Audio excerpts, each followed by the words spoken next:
Good morning and welcome to the first episode of my channel KnitFlux.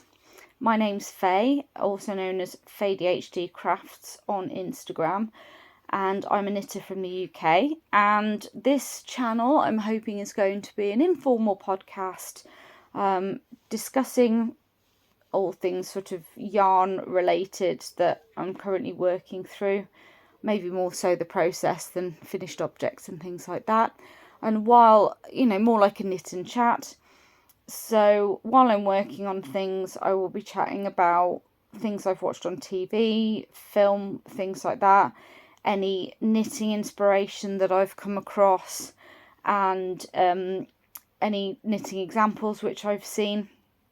And just basically sort of an informal chat about the things I've spotted on the big and the small screen. So I'm a knitter from the UK, and I've been knitting for probably about 6 years. I did learn when I was a child, but didn't really do much more than the obligatory scarf. I do remember having a bit of a hyper focus on French knitting at the time, which for me looked like a little bobbin about that big with about, I think it was 6 little points on it. And I basically did a long tube with scrap yarn from my mum's yarn stash. And that was sort of my first foray into knitting, really. But didn't really pick it up until I think just before COVID, actually. And I'd got into crochet a bit more than that before. And and I've sort of fallen in love a bit with all things yarny. In the background you can see some yarn that I've actually spun on my spinning wheel and things like that. So what prompted me to start this little podcast is, this is winter. As you might be able to tell, I am wearing my Christmas pudding pyjamas, and I've been watching quite a few Christmas films, and obviously there's tons and tons of knitting inspiration, Christmas sweaters and all that sort of thing in the Christmas films. But there are so many other things that I have seen on online that, beautiful knit pieces or things which I think would be lovely to knit or crochet. And so I wanted to talk about things like that and have a space where we can just have a look and see. So the inspiration for the name KnitFlux obviously is a bit of a play on the term Netflix. Other streaming services are available, and I'll apologise outright to anyone who might be watching this from New Zealand, because it is kind of a play on how you might pronounce Netflix. I'm sorry, don't hate me. I went to New Zealand years ago, and unfortunately I went to New Zealand before I got into knitting and yarn craft. So honestly, I must have missed out on so many things yarn related, wool related, all that experience when I was travelling around New Zealand, because that was must be about 20 years ago now. And all of those things, I know now that I miss so much, although I probably saved quite a bit of money in not spending all my time trawling around yarn shops and farms and things like that while I was over there. So I certainly I've been watching Friends yesterday with some friends. I know, ironic. And I can't remember what season I was on. It was I know that it's the one where Monica and Chandler end up deciding to move in together. And Monica was wearing, I think it was like a bright pink like polo shirt type thing. And I swear that looked hand knit. I mean, it's quite old, so the quality of the actual, the TV, the imagery, isn't brilliant even when it's sort of upgraded. but you could see the stitch definition on it. So it's got to be somewhere from, I don't know, maybe an Aran weight onwards. And I looked at it and thought, actually, that, I mean, it probably wasn't hand knit, you know, it was such a long time. It, you know, it wasn't that long ago. It was probably still when you could get a lot of stuff from things on, you know, machine knit, store-bought stuff, especially, you know, for TV programs and things like that. But I just thought actually it looked like quite a nice piece of, you know, inspiration for knitting there. And I know as well that I've looked through, you know, I've watched How I Met Your Mother countless numbers of times, and there's some beautiful pieces like there's a cushion cover on, which I think is like a dark colour, slightly lighter colour, and then a sort of a neutral outer colour square on the cushion. And I'm looking at this going, that is just a really, really nice, it wasn't crochet or knit or anything like that, but it was like, I just thought that was a really nice sort of inspiration for, you know, a piece of homeware that you could either knit or crochet and create that at home. And so yes, this was sort of the inspiration for, you know, sort of creating this channel, hopefully sharing some inspiration with you, and hopefully getting some feedback from you guys as well, and seeing what you come across, which is absolutely great. So currently I'm working on the Melrose Vest by Julie Hoover, I believe it is. I'm sure it's Julie Hoover. If it's wrong, I'll put it in the notes. But yes, so I am doing a braiding around the neckline. I've done the majority of the vest and seamed it up, so it's probably not a great thing to show you. But I have to say, I mean, does anyone else struggle with the knitting picked up stitches, or is it just me? Because I just picked up a lot, I mean, probably the most I've ever picked up in one go of stitches around the neckline for this, because it's a deep V vest with a rib around it. So I've picked up for the ribbing. And unless there's something that I'm either doing wrong when I'm actually doing it, or missing a trick when I'm coming to do the knit row after I've picked up, but I just seem to find it really difficult. So if anyone's got any tips and tricks on that, I have to say really would appreciate it. But other than that, this is the first time I've ever braided. So done the sort of the sideways stitch, you know, the sideways stitch. Where's the better way of showing you that sort of the braiding, where you've got the sideward stitch along the row. And I have to say, I actually really like the process. I mean, it takes a lot longer because obviously you're kind of doing everything twice a little bit and going back with the yarn overs, but I really do love the way it looks. So it's been a really nice project to learn that on, which is another great thing. And so that's another thing, more than showing you, you know, project breakdowns of finished projects and things like that. I'll probably be focusing more on, you know, sort of knitting and talking about the process of knitting while I'm chatting with you. So I'm trying to think if there's anything else I want to sort of mention in the introduction. But just to say that,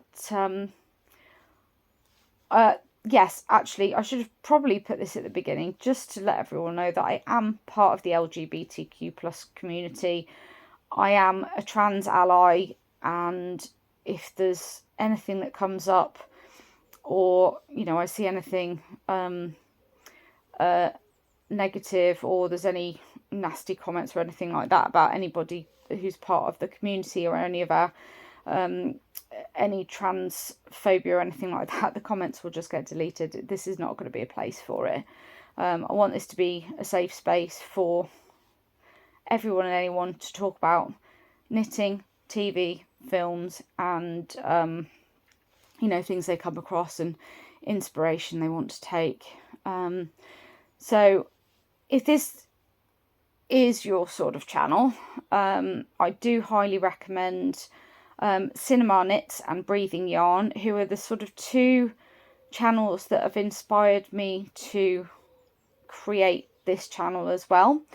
I mean, I absolutely love, there's some great channels out there who focus more on sort of the, the design and pattern roundups and things like that, which is absolutely great. And I'm definitely more for watching them than creating that sort of thing. There's plenty out there, and they are so good, and there's so much inspiration there in terms of, what patterns are about and what they are creating, and that's absolutely brilliant. But I think for me, and I've done this, I've got a few tattoos as well, actually. It's maybe a different topic for a different video, but what I've always tried to do is find inspiration for my tattoos from things that aren't tattoos.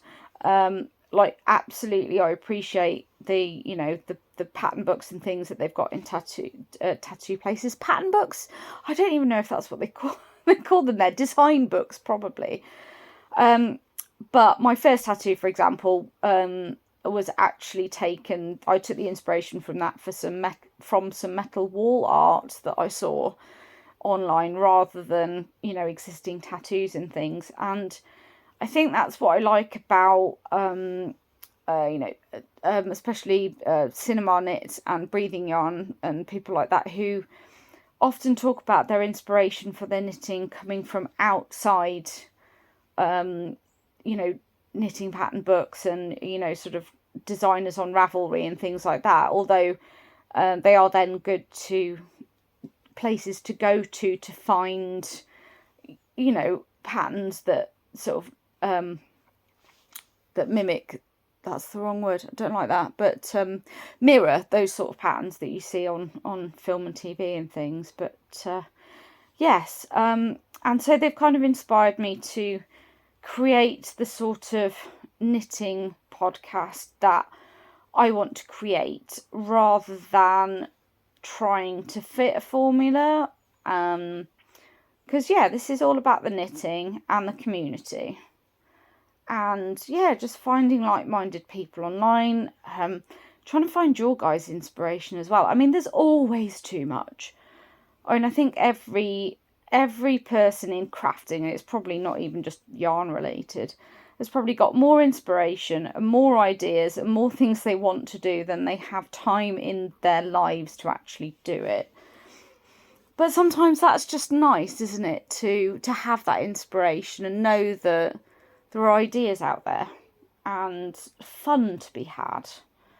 And that's what I want to create with this channel, and not through the sort of the usual, I say usual as if that's a bad thing, but a bit more outside the usual sort of things that you might see, and the inspiration that you might hear. So less a focus on the designers and the Ravelry and things like that, and more what we see on the TV. So I was watching